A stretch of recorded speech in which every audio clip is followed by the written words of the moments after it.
want you to welcome as strongly as you can, and I don't think I need to encourage you. I want you to welcome Alexander.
On the stage. Main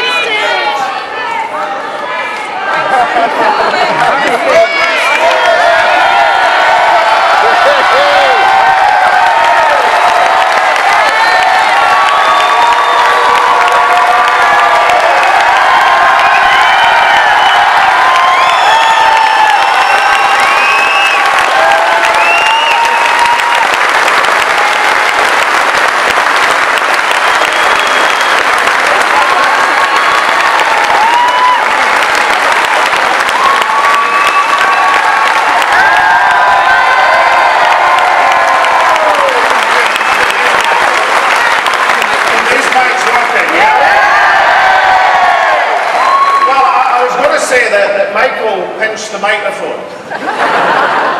But then I heard that the folk in the back couldn't see. It was kind of Mike to mention that The Game Shall Never Die is top of the bestsellers list. That's true. It's also top of the bestsellers list across the UK, which should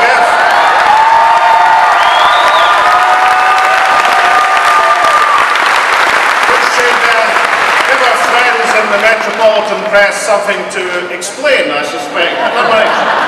Anyway, if you all buy another copy next week,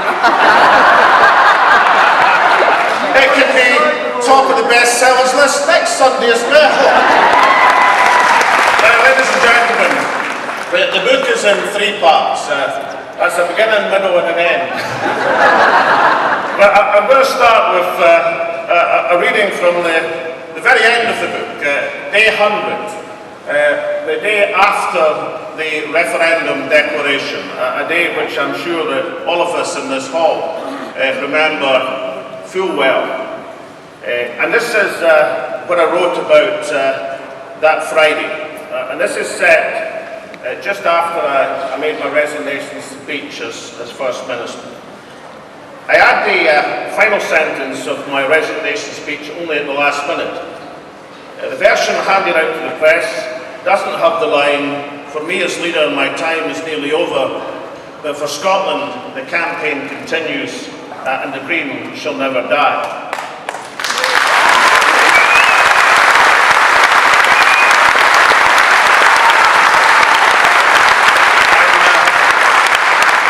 Glad I did that line actually. They made the book title more difficult if I hadn't.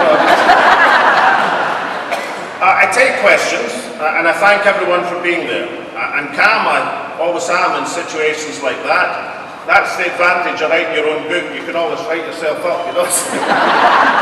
But as I prepare to leave the stage, I notice that the BBC Scotland veteran Brian Taylor, who for a generation has observed just about everything in the development of a national story, has a tear or two in his eye. I placed my hand briefly on his shoulder as I walked to the door. It is done.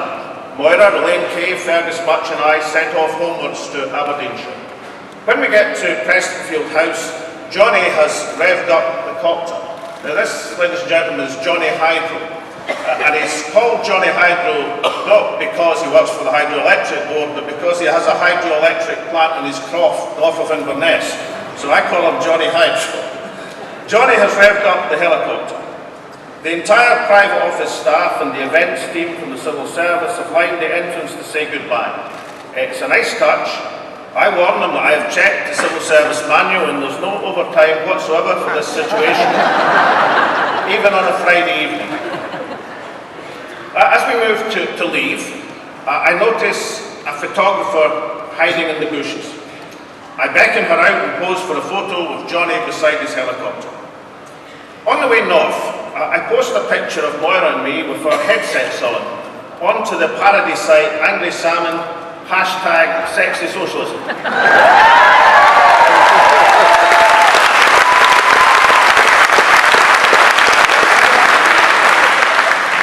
This has been a source of constant humour and a fair bit of insight throughout the campaign.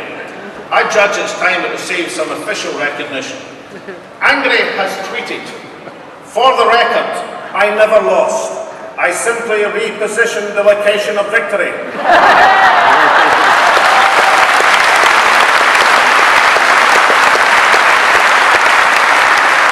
I post, Angry Salmon #SexySocialDemocracy. I'll leave that in your capable hands. Angry replies, "I think some universe-ending paradox has just occurred. From one reality to another. Believe in sexy socialism." It is a glorious September evening as we sweep up the east coast of Scotland. Johnny, who has ambitions of entering into shared distillery ownership, points out a new distillery being built in the East Neuk of Fife.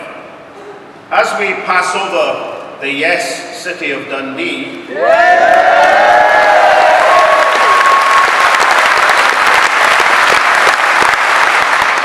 into my head comes Robert Burns' reworking of an old Jacobite song, Bonnie Dundee.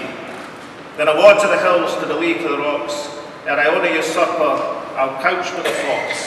Then tremble false whites in the midst of your glee. You've not seen the last of my bonnets and me.